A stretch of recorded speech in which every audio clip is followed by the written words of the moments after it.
د انسان کې طالبانو الله عز وجل یو عادت کې ښودلی ده. انسان کې الله عز وجل یو عادت کې ښودلی دی. دې کې کوم موبایل بنګېږي دا در واخله کم یو. نو طالبانو د انسان طبیعت عدوان و ظلم ده. څوک ده؟ عدوان او ظلم د انسان عادت ده. انسان نه فطرتاً څوک کیږي؟ ظلم کیږي ترې نه. انسان طبیعتاً ظلم تیر کیږي. کله چې انسان ټولنې ته راغی ډیر انسانان موجود سول نو اوس فطرت و طبیعت د انسان خدا د دی باید څوک وکړي؟ ظلم وکړي. نو یو انسان په بل انسان باندې څوک کوي؟ ظلم کوي. کله چې ټولنه جوړه سوه طالبانو، کله چې ټولنه جوړه سوله نو دې ټولنې ته انسانان راجمع سول. د انسان په طبیعت کې عدوان او ظلم د یو په بل باندې څوک کوي؟ ظلم کوي. کوي نه کوي؟ ته دا حکومت طالبانو داسې وکړه یوه ورځ دپاره د حکومت چپه که. په دې کابل کې 2 میلیونه انسانان دي. یوه جمعه دپاره داسې وکړه چې حکومت نسته په کابل کې. فرض یې که چې فرض دې که چې یوه جمعه په کابل کې حکومت نشته ده او ټولنه هم که غټه ټولنه جوړه سوې ده، دلته د انسانان یو په بل باندې څوک کوي؟ عدوان. د کابل نه به چی جوړ سي چې دا پوستې د استخبارات د حکومت ټول ویده سي؟ چی به جوړ سي د کابل نه؟ څومره ډېر قتلونه به وسي، څومره ډېرې غلاوې به وسي، څومره ډېرې جنکیانې به خلک وتښتوي، څومره ډېر خلک به خلک ووژني. څوک به جوړ سي؟ لکه د انسان په طبیعت کې څوک ده؟ عدوان ده. ظلم د یو په بل باندې ظلم کوي. نو ګوره د انسان د طبیعت د انسان خدا و چې ژوند د انسان باید څوک وي؟ ټولنیز ژوند وي، اجتماعي ژوند وي. نو بې اجتماع کیږي نه، اجتماع جوړه سوله. نو خو چې اجتماع جوړه سوله دلته په اجتماع کې یو په بل باندې ظلم کوي. غله راوځي، رهزن راوځي، قاتلان راوځي، فاحشان راوځي، غله فاسقان، قسمه قسم جرمونه والا په ټولنه کې را پیدا سي. نو چې هغه را پیدا سي یو په بل باندې ظلم کوي. نو چې کله په یو په بل باندې ظلم وکړي نو دا ټولنه داسې مضطربه غوندې سي، هېڅ هغه د ټولنې ژوند ښه ژوند نه سي. نو الله عز وجل چې د انسانان اجتماعي ژوند کوي، اجتماعي ژوند کې ضرور یو په بل باندې ظلم کیږي. نو چاته ضرورت پیدا سي؟ حکومت ته ضرورت پیدا سي چې د انسانان یو له بل نه وساتي چې څوک ونه کي ظلم ونه کي. یو چاته ضرورت سته، یو قدرتمند ته ضرورت سته چې هغه ته څوک وګرځوي؟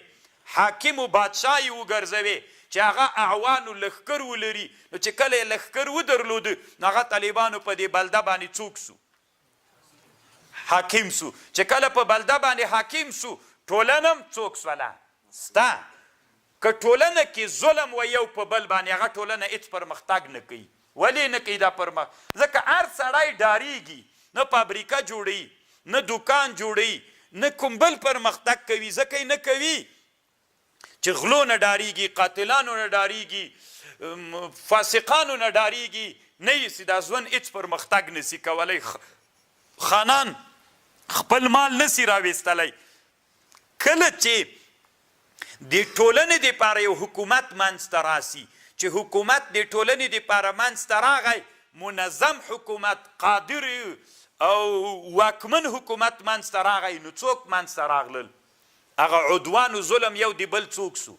غل بیا د خان نه پیسې نسي تښتولی، مختطف و اختطافګر بیا د خان و د تجار زوی نسي تښتولی، یو ځوان که علم ته روان د څوک لار نسي ورته نیولی، یو نجلۍ که ډاکټري و طب زده کوي څوک یې مخه نسي نیولی. ځکه یې نسي نیولی مخکې خو د ډاره نه سوه له کوره وتلی. نو دا ژوند طالبانو د چې همداسې حکومت پې باندې سو. نو انسانان ټول هغه چې زړه یې څه غواړي د حکومت د اصولو مطابق په هغه ژوند کې ځتې هر څوک وکړي، پرمختګ وکړي. نو حکومت څوک سو؟ نعمت سو که نه سو نعمت؟ ځکه انسان خو طبعا تقاضا دي چا کوله؟ ټولنیز ژوند. ټولنیز ژوند کې خو یو په بل ظلم کوي خلک. نو چا ته ضرورت ده؟ حکومت ته ضرورت ده. له دې ظلم نه دا ملت چا وساته؟ حکومت. حکومت د چا نعمت سو؟ د الله له طرف نه په خلکو باندې یو نعمت سو. حکومت طالبانو په اجتماعي ژوند باندې کیږي که بدوي ژوند باندې کیږي چې اجتماع نه وي؟ تاسې نه زه پوښتنه کومه که نه دا اوس کله کله بعضې خلک ته چې ورسي ګیله کوي وایي چې د جهاد وخت ټول به دې موږ په کلیو اطرافونو خیمو کې موږ سره پراته وایه. اوس چې پاچاهي راغله بیخي له بازاره راوځئ نه. لکه باچاهي کوي څوک په چا باندې؟ په اجتماعي ژوند باندې که اجتماع چیرته جوړوي؟ نو په کلي کې زه فکر نه کوم کله کله حکومت ورسي. کوچانو کېږدی ته خو بیخي حکومت نه ورځي که نه. څه کوي طالبانو هلته؟ نو ځکه باچاهي سړی په چا باندې کوي؟ په ټولنه باندې کوي. انسان مدني طبع و، ټولنه جوړه سوله، ټولنه خو ظلم کوي. حکومت څوک؟ نعمت. حکومت ته الله نعمت ده. نو تاسې که فکر وکئ طالبانو تیرو 20 کلونو کې افغانستان کې حکومت نه و. یو په کابل کې به حکومت و، نور افغانستان کې څوک نه و. غله ول که نه ول، قاتلان ول که نه ول، څوک له یو ولایت نه بل ولایت ته تللی سو که نه سو تللی؟ نه سو تللی. اجتماعي جوړې وې.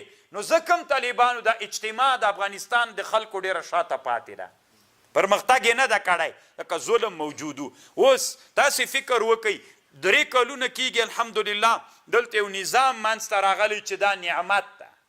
دغه نعمت د سیوري لاندې تاسې فکر وکئ چې اوس ظلم نشته، اختطاف نشته، تجاران موږ تاسې دا سړک هم لا را جوړ سو پکې که نه؟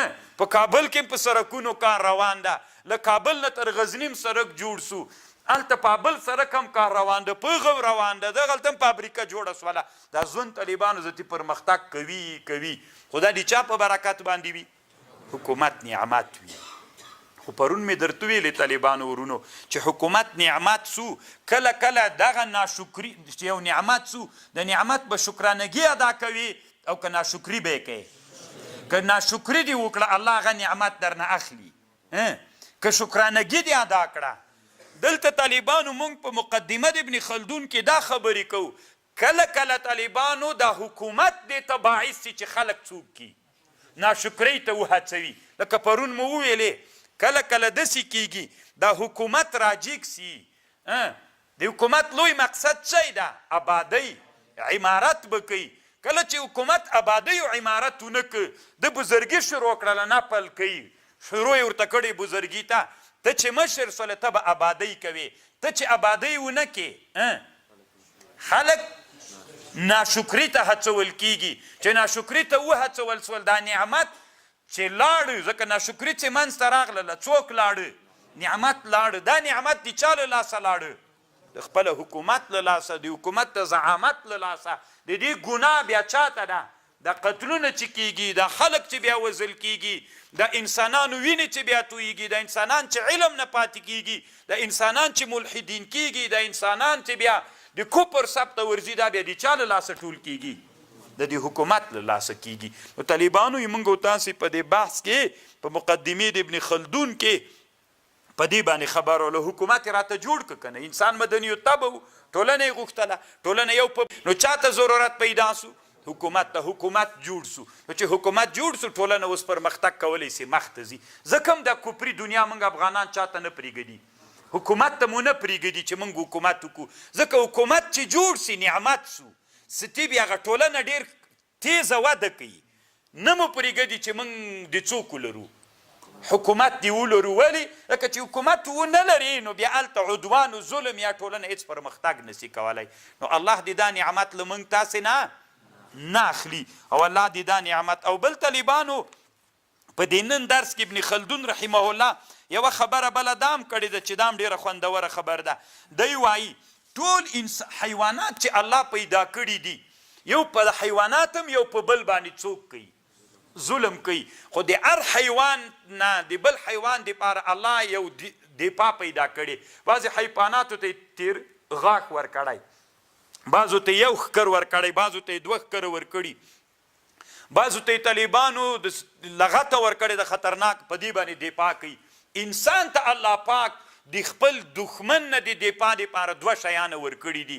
یو یې لاس ورکړی ده، یو انسان ته الله فکر ورکړی ده. فکر انسان چې د دښمن سره مقابله کوي لکه ټولنې ته چې راغې نو یوه ټولنه بیا په بله ټولنه باندې ظلم کوي نو د هغې ټولنې نه به چې دا ټولنه ساتې نو په څه شي به یې ترنه ساتې فکر به کوي چې فکر دې وکړه نو فکر تا ته دلته یوه نقشه جوړه کړه چې داسې شی جوړ کړه نو هغه شی خو تنا فکر وکړه عملي کوي به عملي کول په چا باندې کیږي په لاس باندې کیږي نو ته به د هغې ظالمې ټولنې نه چې د امریکا ټولنه ده دغه ټولنه چې د افغانستان مسلمانه ټولنه ده چې د هغې له عدوان نه دا ساتي په چا به یې ساتي فکر نه به کار اخلي خو تا فکر خو خصاصوی غوندې راته ښکاري ټوله ورځ په لفظي تحقیقاتو کې مصروف ده تا دا ذهن خو چې د په داسې شیانو کې مصروف ده چې د هغو عدوان او د ظلم نه دغه فکر ته بیخي کار نه ورکوي چې بیا لاس باندې شی زتي جوړ کړي ځکه په فکر کې چې کار جوړ سو که نه به لاس ته راباسي چې به لاس درته جوړوي را جوړوي